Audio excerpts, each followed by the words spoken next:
الرحيم هو الذي أرسل رسوله بالهدى ودين الحق ليظهره ودين كله كفى بالله شهيدا وقال النبي صلى الله عليه وسلم يا أيها الناس إني قد تركت فيكم ما إني تمسكتم به فلن تزلوا أبدا كتاب الله وسنة نبي।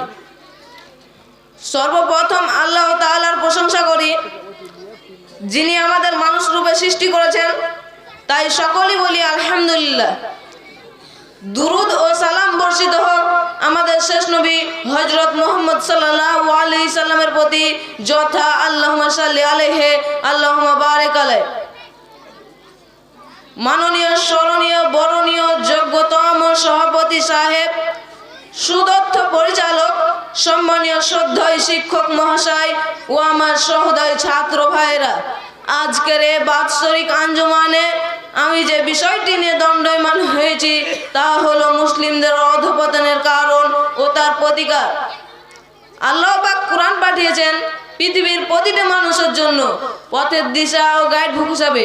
এই কোরআন ও হাদিস নিয়ম অনুযায়ী আমাদের জীবন গঠন করতে হবে ও আমাদের সমাজকে কুলুষ মুক্ত করতে হবে। কিন্তু আমাদের সমাজে ঠিক উল্টোটা হচ্ছে। আজ আমরা মুসলমান হয়ে কোরআন হাদিস কিছুই বুঝি না, আত্মবিহীনদের মতো ও আলোবিহীন প্রদীপের মতো। আর আমাদের পরিচয় হলো সংখ্যালঘু হিসাবে, আমাদের চিহ্নিত করা হয়েছে পিছিয়ে পড়া জাতি হিসাবে। আজ আমরা লঞ্চিত, বঞ্চিত, অবহেলিত, অত্যাচারিত। আজ আমরা পৃথিবীবাসীর কাছে সংখ্যার পাত্র।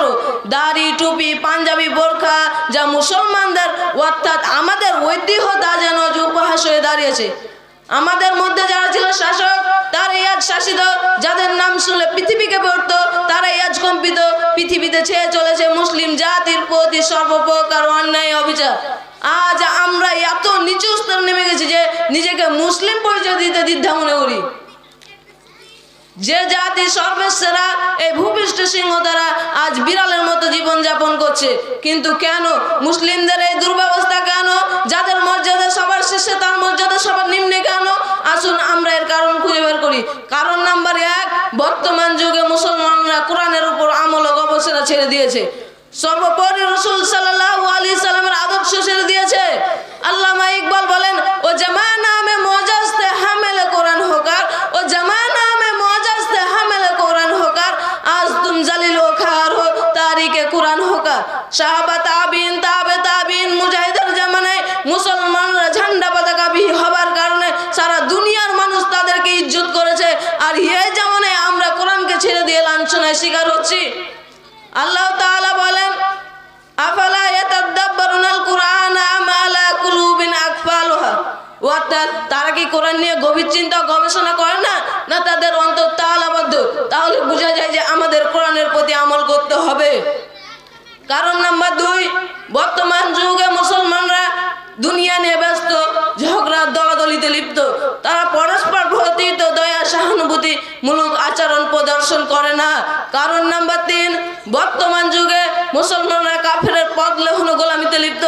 মুসলমানদের বড় বড় নেতারা কাফেরদের গোলামি করার জন্য প্রস্তুত। আল্লাহ তাআলা বলেন, মুহাম্মদ রাসূলুল্লাহ ওয়াল্লাযিনা মাহু আশিদ্দাউ আলাল কুফারি রুহামা, অর্থাৎ তারা কি কোরআন অর্থাৎ মুহাম্মদ সাল্লাল্লাহু আলাইহি সাল্লামের সাহাবাগণের আদর্শে তোমাদেরকে দুটি গুণ অবলম্বন করতে হবে। নাম্বার 1, কাফেরদের মোকাবেলায় তোমাদের হতে হবে প্রাচীরের ন্যায় শক্ত। নাম্বার 2, মুসলমানগণ পরস্পর হতে হবে সদয় দয়াবান।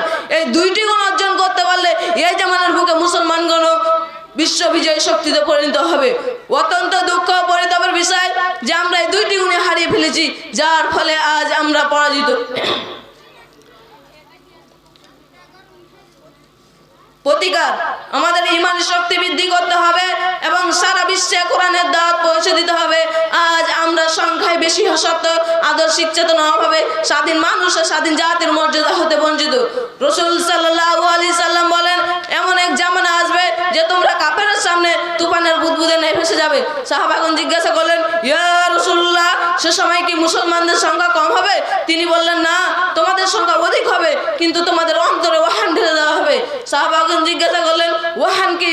উত্তরে বললেন, দুনিয়ার মহব্বত ও মৃত্যুর ভয়। রাসূল সাল্লাল্লাহু আলাইহি সাল্লামের বাণী অক্ষরে অক্ষরে প্রতিফলিত হচ্ছে। ইসলামী আদর্শকে জলাঞ্জলি দিয়ে কাফেরদের মতো দুনিয়ার পিছনে দৌড়াচ্ছি, যার ফলে আল্লাহর সাহায্য আসছে না। সুবর্ণ সুযোগ মনে করে আল্লাহর দুশমন কাফেররা মুসলমানদের উপর নির্যাতন চালিয়ে যাচ্ছে। তাই বলি মুমিন মুসলমান ভাইরা, আমাদেরকে রাসূল সাল্লাল্লাহু আলাইহি সাল্লামের আদর্শ আঁকড়ে ধরতে হবে, ইমানি শক্তি বাড়াতে হবে, ঐক্যবদ্ধ হয়ে সামনে অগ্রসর হতে হবে। তাহলে আবারও মুসলমানরা মাথা উঁচু করে দাঁড়াতে পারবে। এই বলে আমি সংক্ষিপ্ত বিবরণ শেষ করলাম। আসসালামু আলাইকুম।